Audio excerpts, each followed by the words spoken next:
What if I told you there's something in your room that's pulling your soul away from God? It's not a demonic figure. It's not a curse. It's not a ghostly entity. It's something infinitely more common. So commonplace that, probably, now itself is less than a meter away from you head. This object does not scream. It does not move alone. It does not watch you from the darkness. But it works silently, slowly, like interference invisible, creates a barrier between you and the sacred. While you sleep, when you think everything is calm, he go on active, distorting your peace, blocking your prayers, polluting your spirit. And the most chilling thing of all, Padre Pio warned, yes, the mystic of the stigmata, the confessor who spoke with the angels, the friar who fought face to face against demonic forces, left a message for you, one that many have ignored, and that today may be marking the difference between the rest of the soul or the silent oppression of the spirit. Padre Pio did not speak for the sake of speaking. He saw what others could not see, heard what others did not want listen. And when I was talking about him dream, it toward with a seriousness that shook even the most devout. Because for him, the night was not just the end of the day. It was the sacred threshold where the soul was exposed, fragile and naked, to the currents invisible of the good and evil. According to testimonies close, the Capuchin friar used to insist that the bedroom should be treated as a sanctuary, which should not be allowed in the presence of certain objects that distorted the spiritual energy of the place. Because in rest, he said, the soul rests, but it also opens. And when that space is contaminated, what enters is not always divine. So Yanni, what is this object that Padre Pio never wanted near his bed? The cell phone, the television, the tablet, the digital world turned into a nightlife idol. Although in his time these devices did not yet exist as they were we know today, his warnings were clear. Avoid everything that interrupts your communion with God in the silence of the night. Indeed, for him, anything that diverts the attention of the soul, which alters the serenity of the heart, or that prevents the sincere prayer, was a spiritual obstacle. But today, those obstacles are more present than ever. And what worst, we hug them, we carry them, we go to the bathroom, to the table, to the bed. We leave them on when we sleep. We fall asleep watching images that do not feed the soul. We wake up to sounds that do not come from God. And so, slowly, our room, which should be an altar, becomes in a center of spiritual contamination. Today, we're going to unearth this forgotten message. Let's understand why sleep is more than just rest. Let's find out. As modern devices have become true disturbance portals, and above all, we will learn how can regain the spiritual peace you may not have known you had lost. Get ready.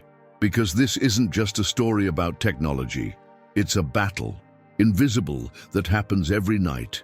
And your soul is in game. For the modern world, sleep is simply turning off the body. Close the eyes, disconnect of the stress, and recharge your batteries for the day next. But for the saints, for those who lived with one foot on this earth and another in the eternity, the dream was much more than that. Padre Pio said, night is not just a time of rest. It is the time when the soul is most vulnerable and therefore most likely to be touched by the sky or by the hell. Yes, while the body sleeps, the soul remains awake. And it is precisely in that intermediate state, when you are not completely conscious, but not completely absent either, that is some of the most decisive battles of the spirit. Saint Teresa of Avila recounted that many of her most profound visions occurred between the dream and the vigil. Saint Anthony, in his nights in the desert, he fought against demonic visions that sought to disturb his faith. Even Saint John Bosco dreamed with prophetic messages that were later fulfilled with accuracy. Sleep, then, is not a pause. It's a portal, but a portal to that. The answer depends on the state of the environment where you sleep, because just as an altar can invoke the presence of God, a desecrated place can attract everything contrary. Padre Pio was clear in this. The place where you rest must be consecrated, not contaminated. Imagine this: you're in your bed, You turn off the light, you close the eyes, but on your nightstand there is a device that follows, issuing signals, vibrations, images.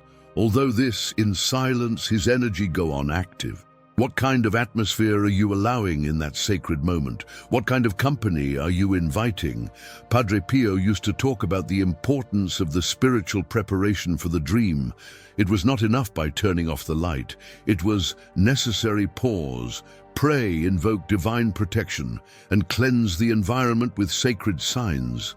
For him, sleep was a form of total abandonment to the God's will, and any technological, emotional, or spiritual interference had to be eliminated.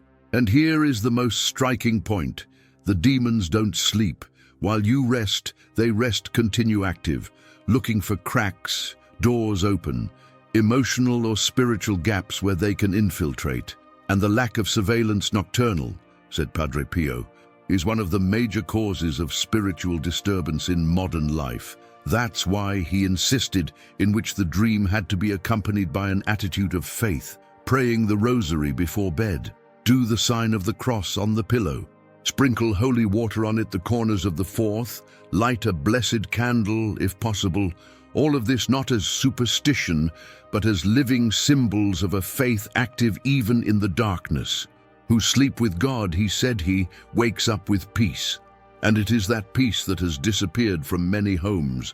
We wake up tired, anxious, with nightmares, with the agitated mind, the heavy heart. And we don't understand why. Maybe the answer is not in the hours of sleep, but in the spiritual energy that surrounded us while we were sleeping. Have you ever wondered why, in certain nights, do you feel like something is oppressing you? Or why? What do you wake up with negative thoughts, even without apparent reason?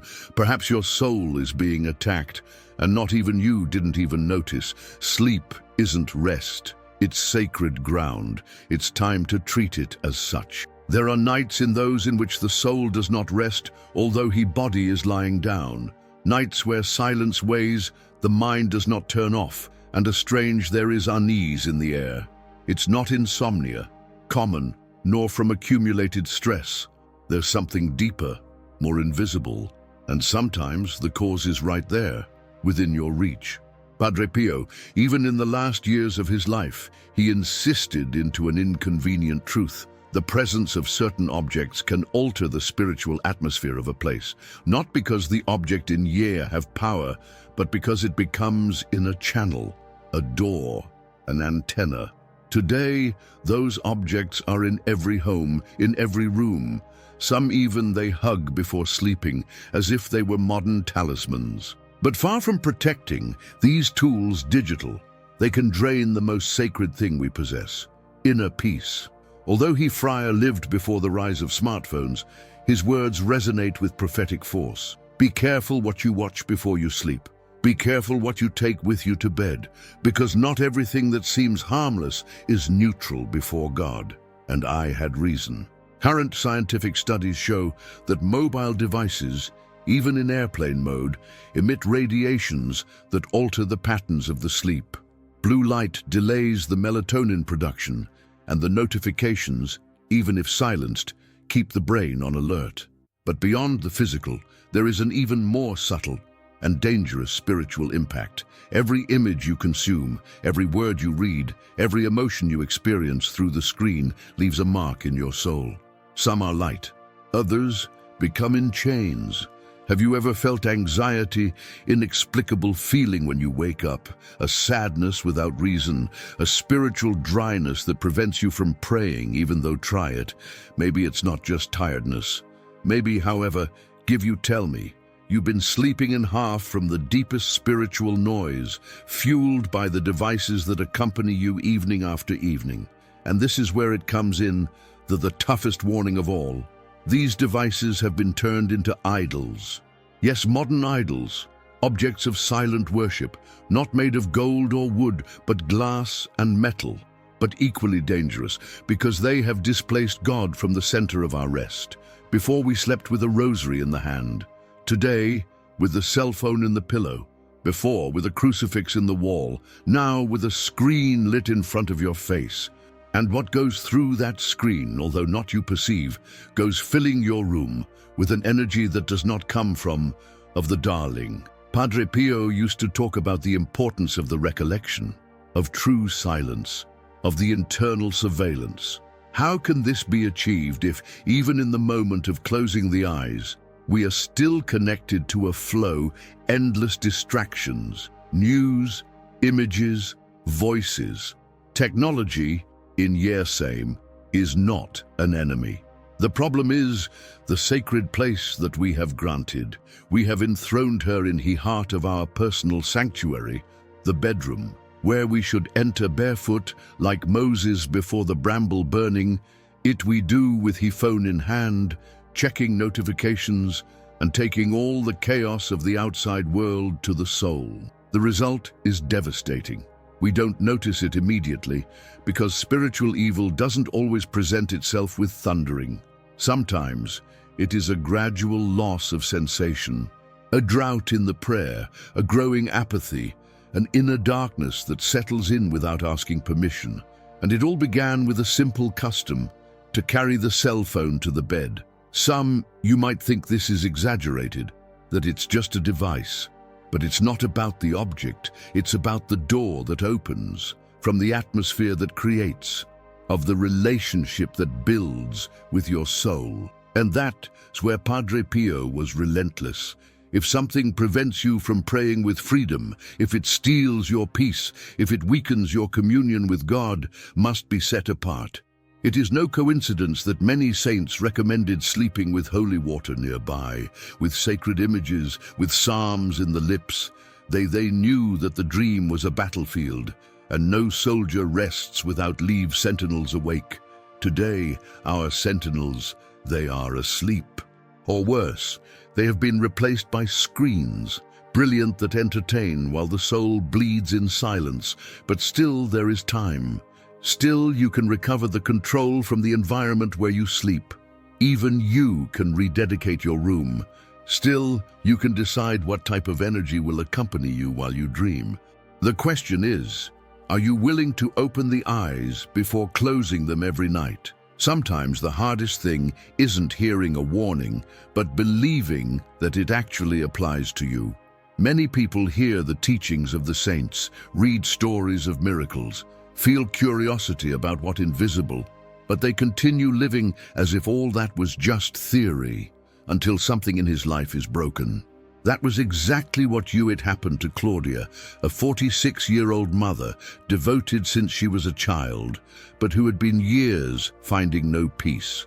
She was not a woman without faith, but confessed feeling spiritually dull. She slept poorly. She woke up in middle of the evening with oppression in the chest. I often dreamed with dark figures, and every morning he got up with more fear than rest. She tried medications, therapies, moving, but nothing changed. Until, by a coincidence, she today called God Silence, found a video about the recommendations, spiritual teachings of Padre Pio. Something clicked. Something inside her, a dormant spark, awakened. That same night, he made a decision to take the television out of his fourth yard, leave the cell phone in the kitchen, and place a crucifix over his bed. That was it, the first night in more than 5 years in which he slept at peace.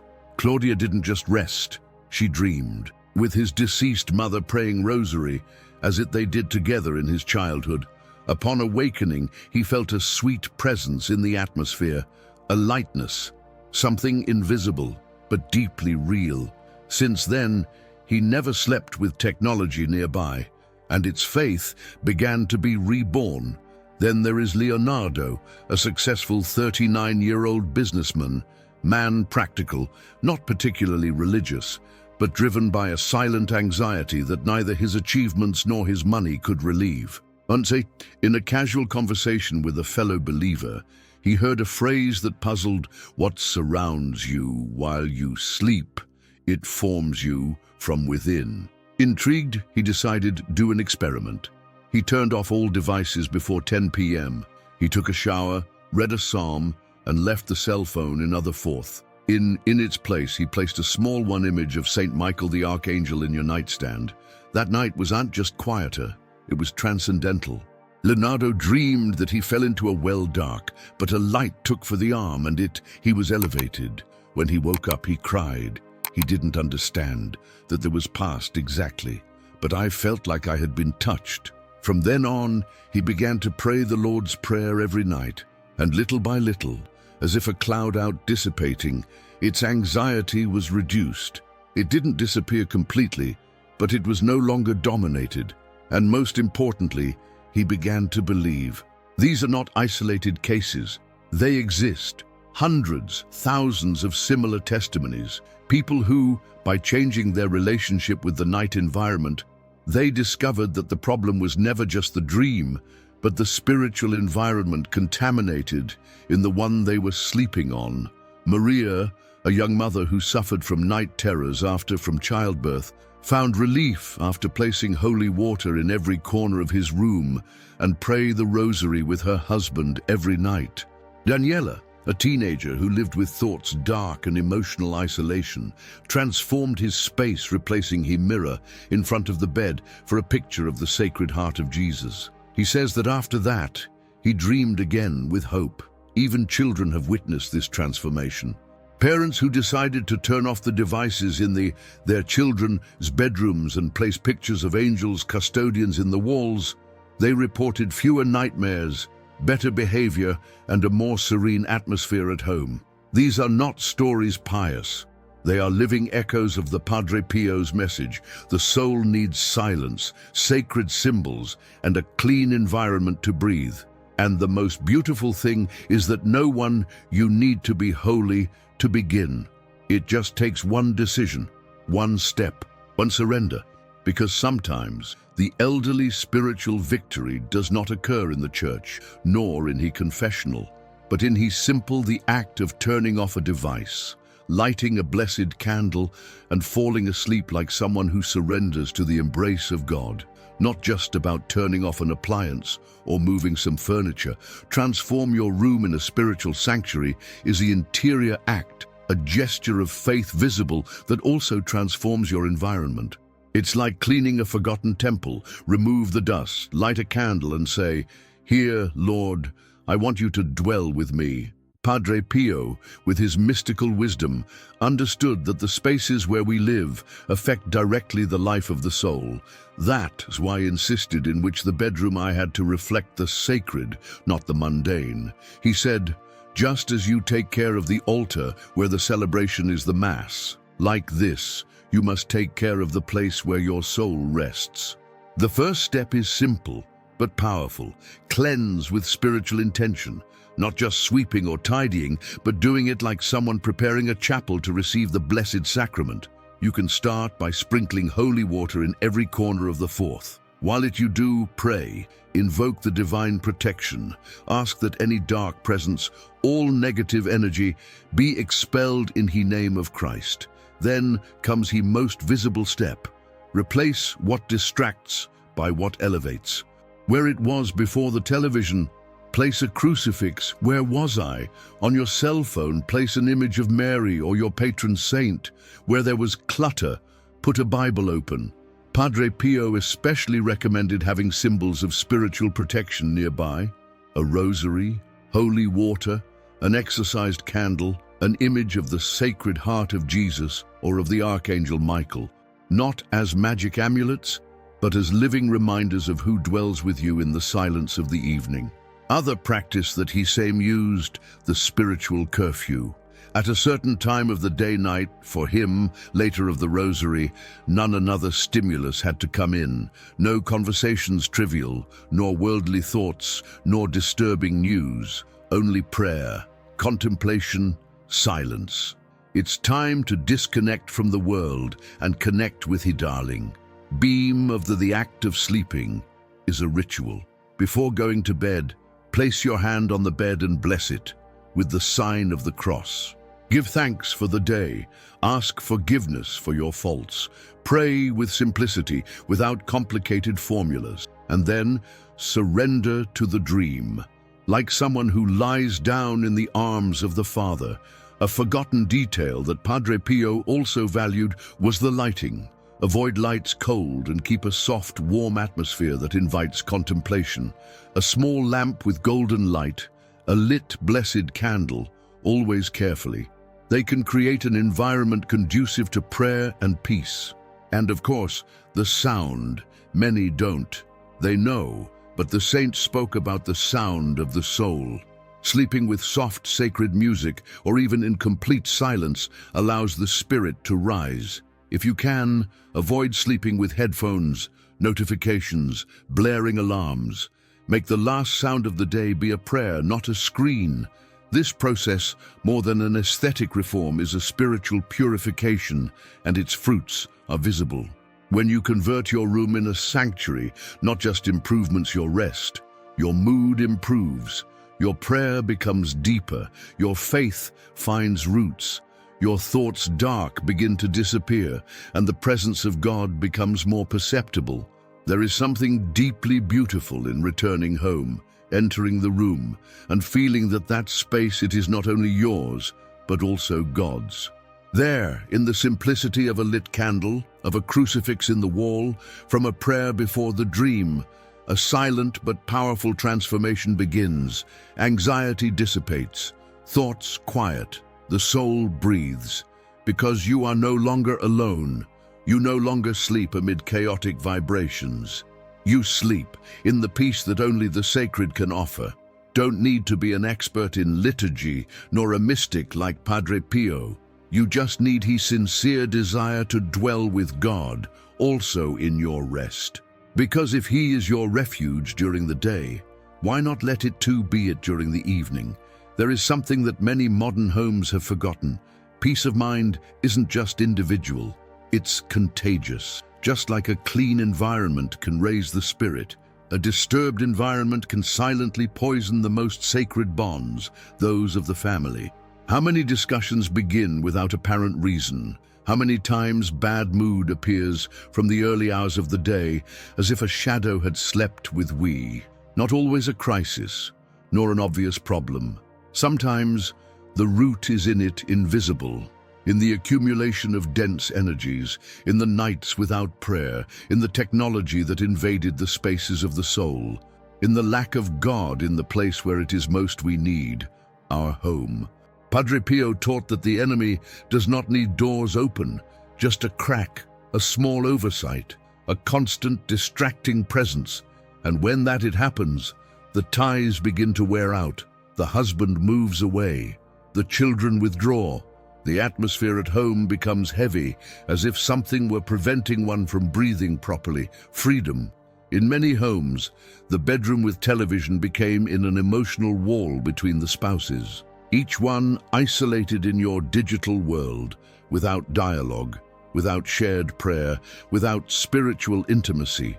The space that was once the refuge of conjugal love is now a place of silent distance. In other cases, the children can't sleep well. They wake up with fears, they become irritable, they isolate themselves, and parents look for psychological explanations that, yes, may exist, but they ignore or minimize the spiritual aspect. Where does your child sleep? What images there is in his room? What kind of sounds does it make accompany you when you sleep? What content consumed before closing the eyes? The spiritual purity of the environment affects directly the emotional peace of the little ones, because they, more than anyone, are sensitive to the invisible. They feel what we ignore, but there is hope. Always there is. I've seen families whole transform their relationships simply by cleaning their bedrooms of disturbing elements and reintroducing sacred symbols. A couple who prayed the rosary together before sleeping, he started talking again, laughing, dreaming. A child who slept restlessly after having an image of the guardian angel over his bed, he began to rest better, and his notes in the school improved. This isn't magic, it's concrete spirituality. When home becomes in sacred land, the funny begins to flow like a silent river. It doesn't solve all problems, but it changes the inner climate. It refreshes the soul, and above all, it protects against silent infiltration of evil. Because the true spiritual battle is not fought only in the temples. It is fought in the routine, in the small habits, in what we allow to enter our houses, and in what we choose to take out. And this one choice, although it seems simple, can make the difference between a family divided and a family strengthened by faith. We have reached the end of this tour, but for you, it may be the beginning of something deeply transformative. Look at your around. Stop, wait a moment. Look at your room with eyes new. Ask yourself, with honesty, does this space invite peace?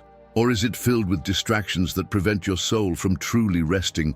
All this time, you may not have noticed, but your room is gone, converting in a battlefield. Not visible, not noisy, but spiritual. Because while you sleep, something moves, something activates. And the question is, who are you allowing into that sacred moment? Padre Pio, with his wisdom of the heaven, left us a warning that we can no longer ignore. Where there is no prayer, there is empty, and where there is empty, something full. Maybe that empty was occupied by notifications nocturnal, by blue lights, by content soulless, and slowly that subtle presence was robbing you the calm, the connection with God, true rest. But now you know it, and that changes everything. Because what surrounds you affects you, what you are. What you allow at your bedside affects what enters your heart. Don't need grand rituals, just a firm decision, a simple yet powerful gesture. Turn off what distracts you and turn on what connects you, the eternal. Place a crucifix. Remove the devices. Open your soul to the silence of God. Pray before sleeping. Make your room a small altar, because it is there, in the everyday, where they occur the true revolutions of the Spirit. And when it do, something will change. Not immediately, not loudly, but it will. Anxiety will diminish. The mind will quieten. Faith will be reborn. And the night, that which once oppressed you, will become in a divine visit. Padre Pio said that whoever sleep with God, you wake up stronger than ever. That strength is waiting for you. You just need to give a past. Now I ask you, what is next to your bed tonight? If this story had touched your soul, don't keep it to yourself. Share it with someone who needs hear this. Leave your comment, tell us about your experience, and subscribe so that together, every night, we can get closer, a little more to heaven.